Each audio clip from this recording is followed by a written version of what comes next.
Hello there guys, and welcome back to the channel. Right, so it's still December, just before the Christmas time, and that means that our ranking series are well underway. This is going to be the 13th video in the series thus far, and today we are going to be talking about top 10 Battlegrounds attackers. And this was almost impossible list to make, and as I posted, I already know that there will be a ton of comments, pointing, what about this champion, what about this champion?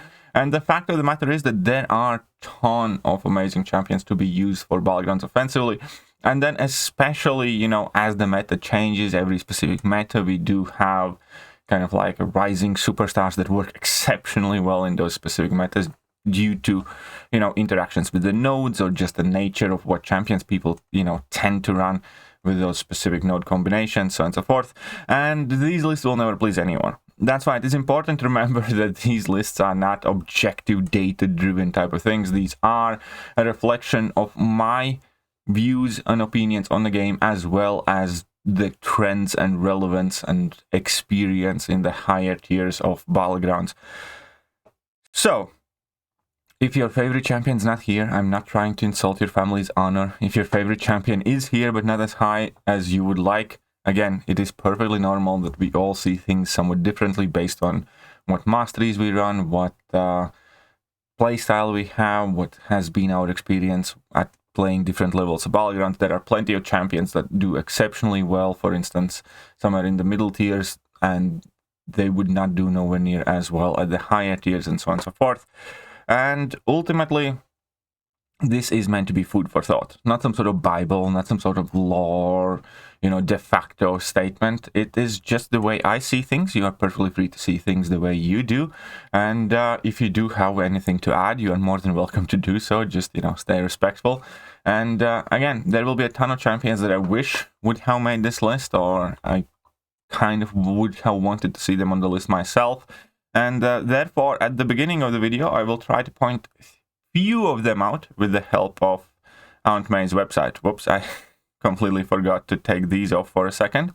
But a good example of a champion that I think can easily make in this list and will do in near future because of the popularity and attention he's getting is Massacre. I do think Massacre can be one of the most dangerous attackers.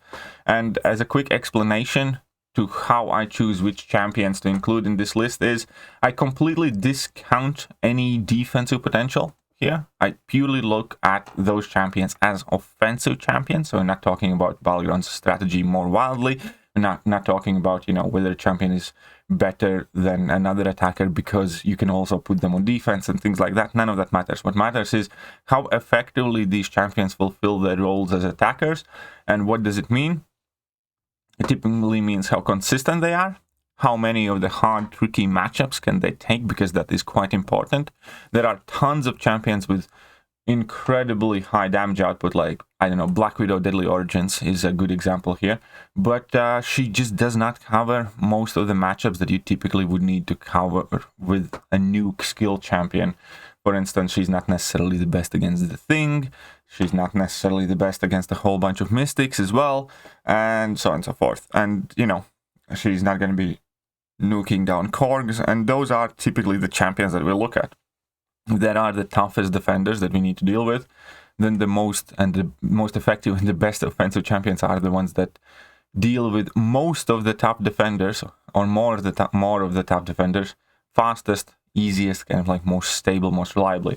And I do think that Massacre can qualify for this list for sure, because in hands of a skilled player, Massacre is just an unstoppable force. He's one of the most intimidating and dangerous champions to go up against if opponent knows exactly what they're doing. And there are a lot of champions like that people will want to include. There's going to be like Shang-Chi and Stealth Suit Spider-Man and Valkyrie, and then we're gonna have Bishop, and then we're gonna have Magneto, and the fact of the matter is we can only include 10. There's lots and lots and lots of champions that I absolutely love for Battlegrounds offense that I use offensively myself that are not in this list. But let's try and get down from the top 10 to the first and explain why the placements are as they are.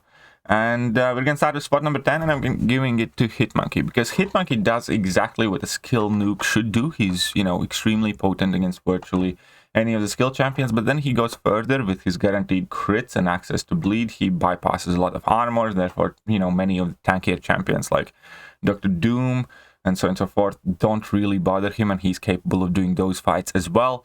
Additionally, as a skill champion, he has, you know, absolutely no reliance on any buffs, therefore he typically does extremely well against Mystic champions in the contest. He can deal with majority of the Mystic champions that opponents could place on defense, such as the Rintra, for instance. He might not be the best counter to Rintra, but he's definitely more than capable at it. And he's also extremely fast. Additional bonus here is the fact that he can handle recoil masteries exceedingly well, but we're not taking that in consideration for the purpose of this list for most cases. But ultimately, Hitmonkey definitely, in general, as a champion, has gotten like a second breath due to Battlegrounds. His popularity has risen quite dramatically, and you can very frequently see him in all of the top tier decks in majority of the metas. Again, it's in between access to bleed, access to disorient, which is not irrelevant in Battlegrounds. Ability to shrug off non-damaging debuffs also occasionally comes into play. Ability to shrug off damaging debuffs and stun also can come into play. And ultimately, I chose him as the best representation of a very useful, extremely fast glass cannon type of champions, because there are many champions similar to Hitmonkey, but I do think he does what need to be done of champion like this the best. Also, a quick disclaimer here is I'm not necessarily advocating for you running all of these champions from this list in your deck at the same time, because as I have said many times in the past, I will often personally choose to run less strictly dedicated offensive champions if they do not have defensive value, and similar to defensive champions, and largely focus on dual purpose champions in order to make my deck feel more well balanced and kind of like get better drafting consistency. So I do use Hitmonkey at the moment. He is a champion that I do plan to take to rank 4 at some point in future, and also, it is not going to happen immediately because, you know, I do have a bit different priorities, but he's definitely always one of those champions. When opponents draft Hitmonkey, you need to be very well aware of it, because if you do give Hitmonkey a matchup where he is, you know, quite capable of doing, then chances are he's going to nuke that match down extremely quickly. And again, to speak of Hitmonkey, he does have capabilities to a very high degree against many of the more problematic champions that we typically do end up placing on defense, like, for instance, things and stuff like that. So I do think Hitmonkey is a very, very good way to start off this list. The next champion, and again, we are not discussing defensive abilities of these champions at all, so nothing these champions do on defense matters. But the next champion is Nimrod. And the reason why I'm adding Nimrod to the top 10 attacker list is fairly simple. He virtually disables the entire class. In vast majority of the metas, there's only like 1 or 2 mutant champions that can still, you know, be drafted and used as defenders if Nimrod is present. One of the reasons why I personally like drafting Nimrod early is the fact that it just messes with opponents' draft quite frequently, because any potential mutant defenders, including like Domino, are just nothing. And he's not going to just, you know, deal with them quickly. He's going to nuke them in 30 seconds or under in most cases. So Nimrod is, again, one of those champions that significantly affect the draft. And on top of that, obviously he has his specialty. Obviously, mutants are getting erased. But he is much, much, much more capable offensively against non-mutant champions than most people realize. Especially if you have spent some time, you know, practicing to use him. In vast majority of the fights, the way you start off the fight is basically you do several parries with medium, light, medium combos. Then you time your level 1 as your modes are about to shift in order to get energize and energy vulnerability. And then you blitz up to level 2. At that point, you will likely have all of the 10 charges ready, and you're going to drop your level 2. You're going to deal massive shock damage, and pretty much everything dies. Everything with average, the smaller health pool will be dead in one level 1, one level 2 if you're using like a appropriate same rank Nimrod. And yeah, he is often like one of the better options for many of the random fights, like going up against immortal abominations, or if need be, he can deal, for instance, with immortal hulks or whatnot. He is quite capable, quite consistent, obviously shock reliant for his damage source. But the biggest piece of utility, obviously, with him offensively lies the fact that he completely disables an entire class as defenders. And then, even if opponent successfully avoids drafting any mutants, assuming that you have drafted your Nimrod early, then you can still get a very, very good amount of use and solid times out of him against, you know, plethora of different champions. I also love his power control that often can enable him to deal with even Mystic defenders. Now, there are caveats. It can be somewhat risky with your armor ups expiring, but as long as you can keep your power drains on the opponent, Mystic Dispersion is much less of a threat, because as your armor ups expire and opponents get to that level 3, they immediately get their power drained back to 2+ bars of power, and you are free to carry on the fight. So I think Nimrod's offensive utility cannot be underestimated, and I really wish that people would stop looking at Nimrod just as a mutant killer. The way I describe Nimrod often is that unawakened, Nimrod is the game's best mutant killer. Awakened high seed Nimrod is just an amazing champion throughout against, you know, virtually any non-shock immune opponents that he can take on. Moving on to spot number 8, and I'm going to give that to Galan. And the thing with Galan in spot number 8 is that he's not necessarily the fastest. Like, he will be fastest to get rid of a Penny Parker or a handful of other champions, but the value and why I think he is pretty much a must-have offensive champion for Battlegrounds from Galan comes in the damage delivery and in the fact that you can use him against virtually anybody. There is nothing really immune to Galan's Harvest, and his immunities combined with his, you know, straightforward playstyle, well, he doesn't rely on landing his debuffs and all of that other stuff, means that there are very, very few champions that you can't use him against. He might not necessarily be the fastest, you know, champion against a specific defender, but he's one of those champions that when you have drafted, it's kind of like an extra massive security blanket, because he will likely be able to deal with that defender. Obviously, he nukes virtually all of the tech champions and a whole bunch of others, but just the fact that he's one of the best thing counters. If need be, in a pinch, if you're playing carefully enough, you can potentially use him against something like Korg, for instance, because improving his physical resistance also in a later bit of the fight will enable you to take significantly less damage, for instance, from that damage back mechanic. And in general, there are just, you know, ton of matchups that Galan can be used for. Like, one of the coolest things that I did manage to capture in the video was using Galan against Dr. Doom, because you can easily use Galan against Mystics, because he is Nullify immune. In his base, he doesn't trigger any buffs that do expire. And against Mystics, instead of throwing level 1 or level 2, you can just build up to level 3 and improve your planetary mass like that, and then use a level 1 or level 2 as basically a fight finisher in a way. And then you also escape all of the MD problems with him, so he can be used even with a class disadvantage in plenty of these matchups.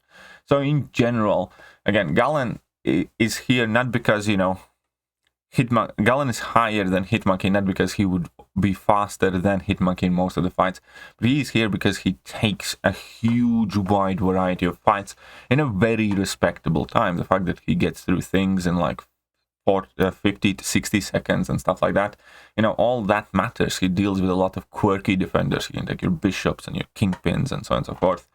And I do find tremendous value in that, because it's that versatility. He's not necessarily a champion that will outrace opponents if they have perfect counters, but that's the point of the Battlegrounds. You want to make sure that your opponent is forced into a bad matchup and you have a better one. And Galan makes that task quite easy to accomplish offensively with how wide variety of champions he can counter. So I'm putting in Galan at number 8. And number Number 7 is going to be Hulkling, because, again, Galan and Hulkling are very similar, but very different in many ways. And the difference obviously comes how they deliver the damage and the type of buffs they trigger and so on and so forth. But we're completely ignoring Hulkling's defensive capabilities, which are extremely potent as well. We're looking at him as purely an offensive champion. And the sheer amount of raw damage that he has and aggression that he can bring to the fight is what puts him up here as high as he is. Obviously, being immune to poison and shock also holds its value, because, for instance, he can be countered to, your toads and your eye bombs and things like that. So that is, a little bit of a leg up that he has on Galan, but also just that he has a very, very, very large amount of raw damage that isn't tied to being able to debuff opponent, and therefore by that it effectively works on virtually, any champions that, you can bring in Hulkling against. And Hulkling, again, is one of those champions where in many metas, he will decide the round. If opponent does get to draft a Hulkling, there is a good chance that when they do use that Hulkling, they will win that round, or when you use Hulkling, you will win that round.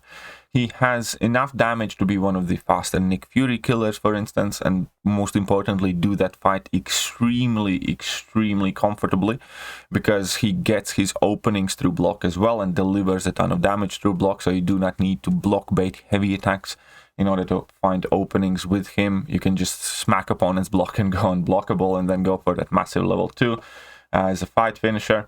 And ultimately, yeah, he's extremely versatile in his applications, and there's just not much else other than raw damage to him. That's also obviously fledged out with immunities, fledged out with great damage through block, therefore, again, making him a great counter to many of the tech champions, including, for instance, Penny Parker. He's, about as fast as counter as Galan is. But in general, the reason why I do think he is better Battlegrounds attacker than Galan is the fact that in a generic average matchup, he is going to be the faster one. I think Galan can take maybe slightly more fights than Hulkling can, offensively speaking, because, for instance, you will not want to use Hulkling against the Thing, and less Mystic champions you will want to bring him in, but Hulkling is fast enough to be used against Mystic champions frequently, because you can still nuke them down before MD becomes a serious problem. So Hulkling is definitely one of those must-have Battlegrounds champions. If you don't have a Hulkling, you should be doing everything you can to acquire one. And spot number 6. Spot number 6 is a new superstar for Battlegrounds. That's the only way I can describe this champion. He is the current new and rising superstar in Battlegrounds. His damage output rivals, the fastest that there are. He can outspeed the fastest champions of Battlegrounds in matchups that nobody would expect him to. And on top of that, he is able to cover surprisingly large amount of matchups. Like, he can be an amazing, one of the fastest Korg killers. Like, out of the nowhere comes Juggernaut, and he can quite literally be one of the fastest Korg killers where you do not actually take virtually any damage from Korg's rock stacks, because you can use his Unstoppable to find easy openings, and you can do that, starting with light hit combos, so there's not much of an issue. He can nuke down Killmongers, he can nuke down Bishops, he can nuke down Nick Furies, he can nuke down virtually anybody. I love using him to nuke down Dr. Dooms, and I think I have had like a 30-second Sasquatch fight. Like, who the fudge nukes down Sasquatch in 30 seconds? You can outspeed Torch in some instances like that. And he's rising through the ranks. And I probably will be doing more of these type of videos in future, I can potentially expect him to be even higher, but it is without a question, I think, at this point, that every single day we are seeing more and more rank 3 and rank 4 Juggernauts. Last season, his boom kind of took off, in a sense, and it never stopped. It never stopped. If there were very, very few rank 3 Juggernauts that I saw in anybody's deck at the beginning of the season, then by the end of the season, virtually all of the competitive players had this champion ranked up and stat. It didn't even matter whether he's duped or not. And I get this question asked almost every day. Does Juggernaut need to be duped? And the simple answer there is no, not for damage. His dupe does give him the ability to nullify, and you do not need him high sig. Sig 20 or Sig 40 will be fine. There isn't that much of difference of scaling in terms of sig level for the nullification ability, and in combination with Mystic Dispersion, it can be very powerful. Sometimes it can mess you up, and one of the cool things about Juggernaut is that even if you do mess up and push yourself level 3, his level 3 animation is very short, and in most cases opponent's going to come out stand, and you will still be able to nuke down the opponent, you know, just 5 to 8 seconds slower, or 10 seconds maybe. But he is phenomenal offensive champion, without a doubt. Now, after his back, and it's kind of ironic because previously he was only ever used as a defender and not even the top defender at that, but he was definitely looked at as a defensive champion. Then after his buff, now he's definitely primarily an offensive champion. However, he can still be, you know, solid defender again, which we're not valuing in this, but I just wanted to put that out there. He has, you know, helped me in defense as well on occasion, but the beauty of him is the simplicity. You just want to hit your opponent, you're going to be unstoppable virtually all the time, get your level 2, drop your level 2, and you get bonus points and bonus damage if you were at 10 unstoppables when you drop your level 2. Rinse and repeat, and that's pretty much all you want to do. Obviously, there are nuances, there are extra abilities that he does, but primarily it's just the unstoppable and amazing amount of damage. The constant presence of Unstoppable, as I mentioned, does enable him to do many fights and many metas that he otherwise maybe would not have been able to do. Because of his unstoppability, he can always get a guaranteed intercept without a problem, because you can just hold your block, let opponent dash in at you, and immediately hit them as soon as they do make contact. So guaranteed intercepts with him. Reduced damage that he's taking can also be obviously very, very helpful, but primarily it's definitely just the raw speed that he has. And he is faster than an average level 2 nuke champion due to the fact that he does have increased combat power rate for each unstoppable. He can get up to 25% increased combat power rate that lets him get to his level 2s quicker, and then on top of it, obviously, he's a Mystic Champion that can benefit from MD. And ultimately, that's pretty much all there is to it. It's fascinatingly simple, but also, you know, absolutely savagely effective. Let's move on to spot number 5. Spot number 5 is Ghost, in my opinion. Ghost obviously does carry a tremendous amount of value. Now, there are metas where I personally do not run Ghost offensively, because as I said, I do select very few amount of explicit attackers to be run in my deck. But it is without a doubt that Ghost is one of those champions that, you know, can win you matches, can win you games, and will do it. And I think when it comes to Battlegrounds, the coolest thing about Ghost is that there are specific matchups that typically would be quote-unquote traps or problem matchups, or would require extremely specific counters that Ghost just absolutely dances through. For instance, Toad is one of the coolest things that Ghost can do, because she does get significant amount of extra attack, similar to Immortal Abomination.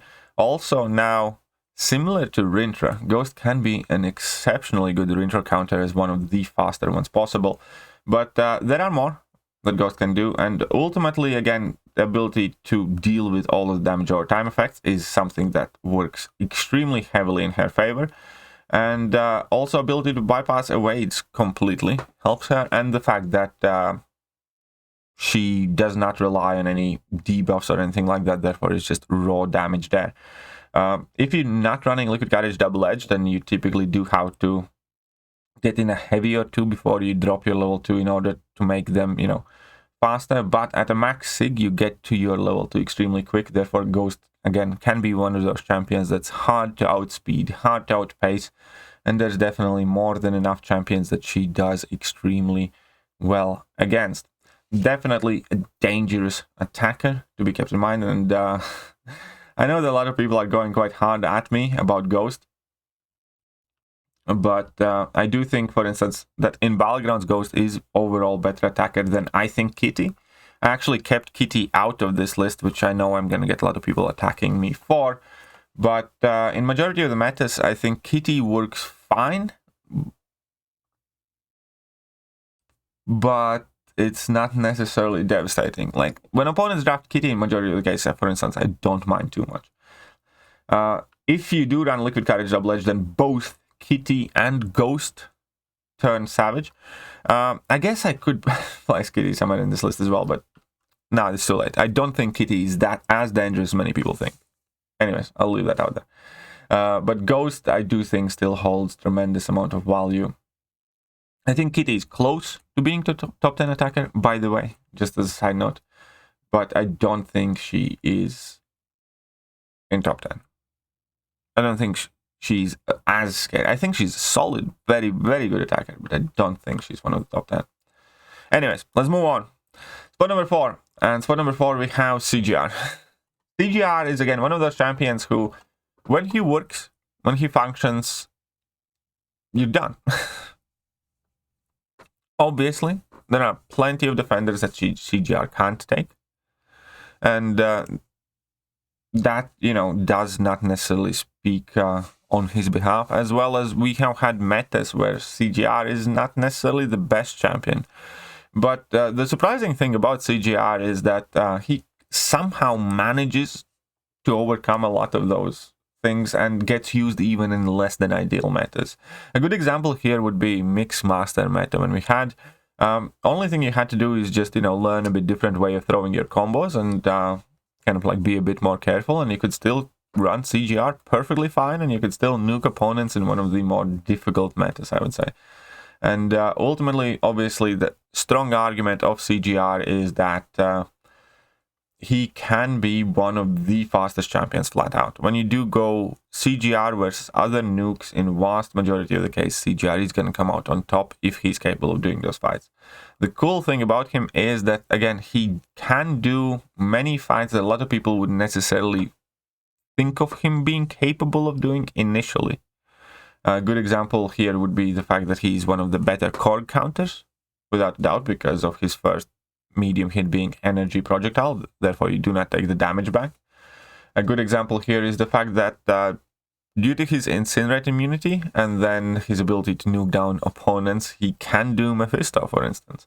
Yes, it's not going to be as fast. Yes, there are more risks involved due to your buffs expiring and stuff like that, but he can be very capable counter to a random Mephisto, and so on and so forth. So also, what I like about CGR the most is he's the one champion that typically answers majority of the left field meta-specific defenders.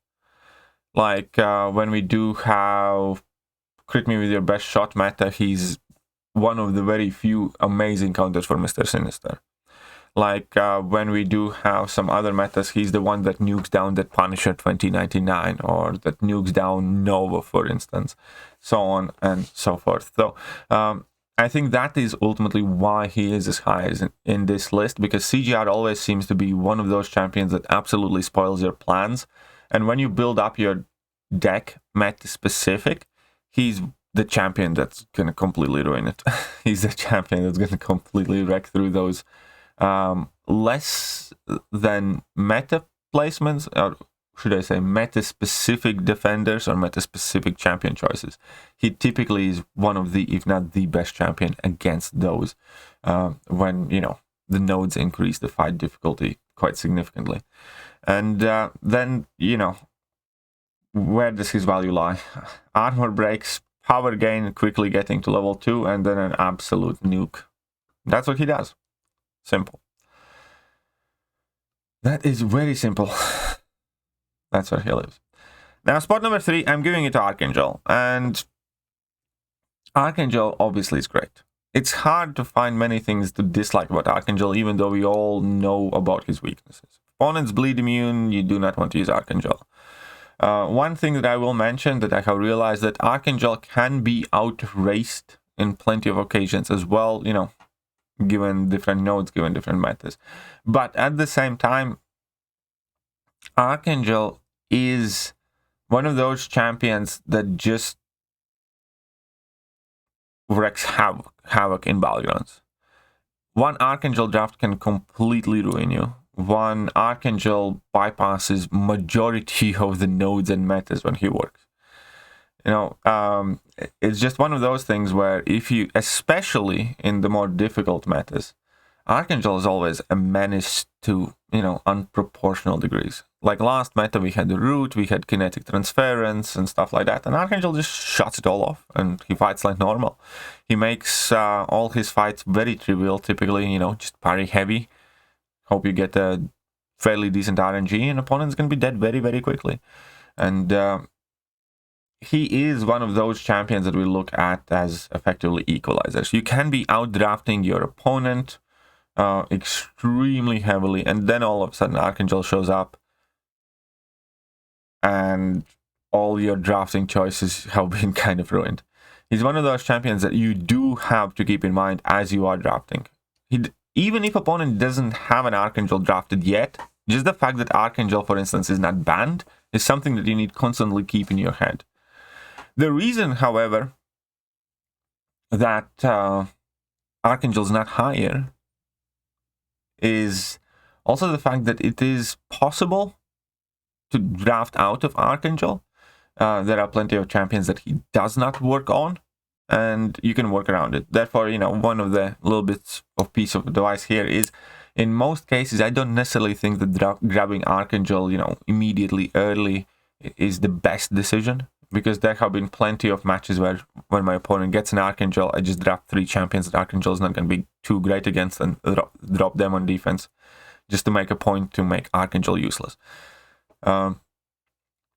And that obviously, you know, is one of those things that does kind of talk against him, but ultimately he's still one of the most banned champions in Battlegrounds, and he's definitely, I think, one of the, let's say, 2 or 3 champions that you do keep in your mind as you are drafting, even if opponent doesn't have the champion, because just the mere prospect that opponent might get him in one of his later drafts is enough for you to alter your drafting strategy if this champion is not banned. Like when I do my Battlegrounds matches, there are exactly 2 champions that I always make a mental note on, whether they have or have not been banned, and always, you know, try to keep that in mind when I am picking my draft options. Like, if Archangel is not banned, I will never draft a champion early that Archangel can nuke and I can't use offensively, because I know that if I have a champion that I'm going to put on defense, and if opponent drafts an Archangel, the champion is going to be effectively useless. So if I'm going to draft a champion with an Archangel not being banned that can be nuked down by Archangel, I will make sure that I can also use that champion offensively in order not to completely waste the draft spot. That is how impactful Archangel is offensively in Battlegrounds. And I think, you know, it's the reasonable thing to do. And spot number 2, I'm putting in Tigra. I do think Tigra is similar to Archangel in sense. Obviously, there is a skill requirement, which does make Tigra a bit more of a menace of the higher tiers, because not everybody plays Tigra well, and not everybody has committed to the 6-stone investment and things like that to Tigra. But fact of the matter is that when Tigra shows up, then you know that feces has hit the fan. Because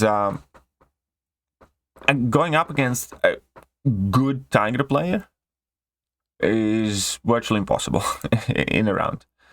If you drop, you know, any champion that can be Tigred, you're probably going to lose that round.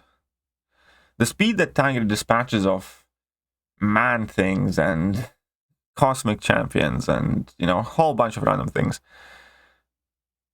is quite incredible. There are only 2 kind of lightweights. Number 1 is if opponent is using Tigra against a champion that you are placing on defense, you better hope that they fuck up, because I do feel that a lot of player base is in the process of learning Tigra.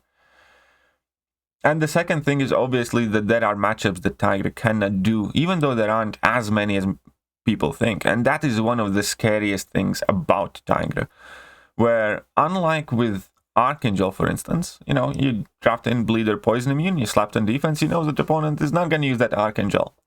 When you go up against the good, or in some cases, amazing Tigra players, you can think, you can mislead yourself into thinking that, this fight, you know, he's not going to Tigra, or this fight is very hard to get down with Tigra, or she's very hard to use there. And you're going to drop that defender, and you're going to think that, you know, you have this in the bag. And then all of a sudden they still use Tigra in that fight, and they still nuke it down, and they do much better than you thought they would. And I have been surprised like that plenty of times in past. Like a while back, before the Battlegrounds started, I did not know that you can Tigra Man-Thing. Obviously now I do, and now I Tigra Man-Thing myself, but that was just one of those moments that immediately cost me around. When I thought, okay, Man-Thing doesn't have a poison immune or a good science champion, I'm gonna drop it down, opponent drops Tigra 40 seconds down, I'm like, what the? And this is where Tigra is the most dangerous. In knowing which matchups can and cannot be done with Tigra. And it's always almost impossible to tell against how good of a Tigra player you're going up against. Because, you know, me with Tigra, I'm nowhere near as dangerous. I still think it's absolutely worth having Tigra just because of the fact that she disposes of many of the problem fights the fastest, the best. She nukes down the Cersei, she nukes down the Hulklings and Galans and stuff like that. Therefore, I 1000% think that even for me, it is worth running Tigra. But I, with Tigra, will never be as dangerous as some of the most dedicated Tigra players who can do some insane fights. Like I've seen Tigra do like sub 60 second Nick Furies and stuff like that. It's just ridiculous. So I do think Tigra is ultimately the second best Battlegrounds offensive champion. And then you're going to ask, what can be more potent than that? And, well, we do have an answer to that. It's Human Torch. Human Torch is just stupid for Battlegrounds. There's no other way to describe it. It's just stupid. The fact that nobody's immune to no flames, and the fact that he can have no flames for 100% of his Battlegrounds fights, makes him an option virtually always. Unless you're placing something like Immortal Abomination or stuff like that, where you need a specific immunity to fight against, he's pretty much always an option in a fight. And that's why he's as high as he is, because there's absolutely nothing in the game immune to no flames. He still access to those power stings, and even in less than ideal matchups, he's still quite fast. Like, he can take down a random Hulkling in 60 seconds, for instance. That's still good, especially considering that it's Hulkling. Like, he can take many of the random champions very well. And then on top of it, obviously, he completely dismantles like an entire class of defenders. And not just, you know, yeah, you can use Human Torch against, you know, those champions, but, you know, it's going to be touch and go. He nukes them. He nukes down an entire class. And it would be one thing if it just stopped at an entire class, but it just carries on. If you look at the champions released in 2022, there's just more and more champions. So obviously all of the Mystics he nukes down. Then we have, I don't know, we have Captain Britain, we have Iron Man Infinity War that he nukes down, Omega Sentinel nuked down. You can use him against a ton of random matchups and he's going to do well enough, but we have more and more of these champions that have energy attacks on their base, or at the very least on their special attacks. And at that point, he just becomes about as fast as anything you will ever see. And there's just no escaping it. Champion that, you know, disables a significant part of opponent's roster. And need I remind you that Mystic in general is kind of like the strongest defensive class as well. It'd be one thing, like, for instance, Nimrod, when he destroys all the mutants. It obviously is extremely impactful, but let's face it, overall, in an average meta, you don't typically run that many mutant defenders, do you? No, because mutant isn't like as defensively potent as Mystic class is. Mystic is, I would argue, the most defensively troublesome class in Battlegrounds. And this one man just has like a universal key code to all of them. And then obviously a whole ton of other champions that are quite frequent. He just gets through them. And ultimately the fact that he's not a bad option for almost any of the fights. You know, even at the worst case scenario, if you do have a rank 4 Human Torch, you can bring him in without ever getting any extra smolders, just go with the no flame, benefit from the power stings. You can do all right at the best. He might not be the best or the fastest, but he can cover a ridiculous amount of fights. And then obviously any matchup where he does works is just absolutely stupid. Like, what's the best way to describe how stupidly OP he's going to be? We're going to have a meta in Battlegrounds, victory track, where we have the Season 4 announcement, Season 4 changelog, Battlegrounds Season 4 changelog. Do we have it here? So victory track meta is going to be basically electric defense and hit me at area. Each time the defender is struck while under effect of an armor buff, they will power burn the attacker for 10% of a bar of power. Power burn damage scales with each armor buff, as well as the defender's base attack. When struck, the defender gains shit in charge, blah blah blah. I can guarantee you, Human Torch has no abilities that interact with any of this stuff. In theory, Human Torch should be far from a champion that you look to add in your deck. He doesn't get rid of armor breaks, he's not immune to power burn, he can't nullify them, he can't do anything to them. I can promise you, you will see Human Torch used in this meta. And he will still be good. So like, yeah, in this case, maybe you're going to take a little bit of a damage back. Or maybe he's going to take it a bit slower. Because he will need to, you know, land maybe, I don't know, 8 to 10 parries before he starts hitting the opponent. But at that point, I bet he's going to be able to get that opponent down within like a handful of hits anyways. Because if you start hitting opponent once you have built up to about 10 smolders, you know, there's a good chance that you can get them down before you reach 10 hits and they gain an armor up. You know, we will see Human Torch in this meta. Even though, you know, reading through it, we shouldn't. Reading through it, there's absolutely nothing that would justify using Human Torch, but he's strong enough and stupidly broken enough that he will just brute force all of these nodes and restrictions and everything else. And he has in virtually every meta. There has been one meta so far where Human Torch hasn't been a staple. And that one meta is crit me with your best shot. There is only one other champion in the game who has done better than that. So this is going to be a surprise. And I did not include him, this champion, as a top 10 attacker list. Because again, the value of that champion lies in its duality. But there has been only one champion that has worked for every single meta.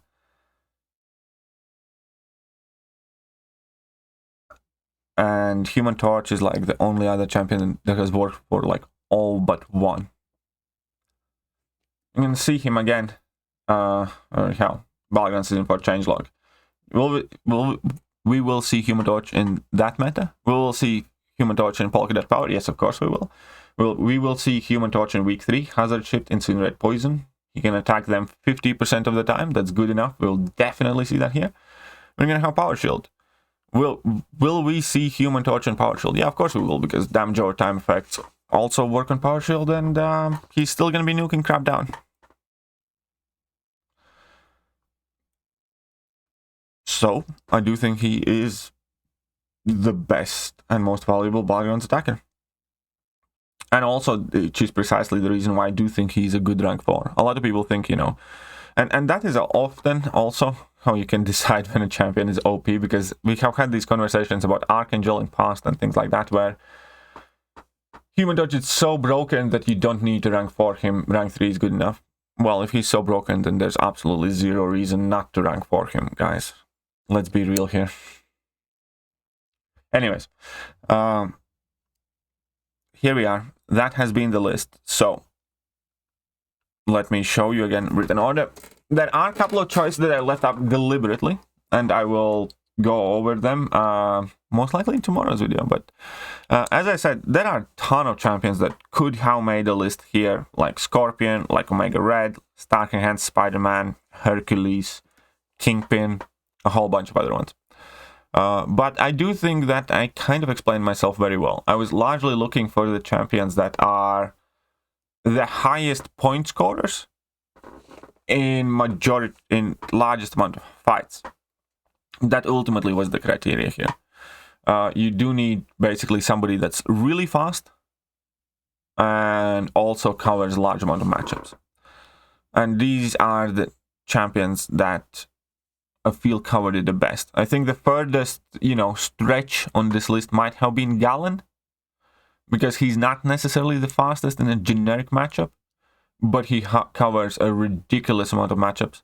I do think that you could potentially, substitute out Galan here or something else, but the conditions for this was completely ignore any defensive capability, and basically the champions that can and most frequently score the highest points in a Battlegrounds match. Anyways, let me know what you guys think about the list, and I will catch you guys later. See ya!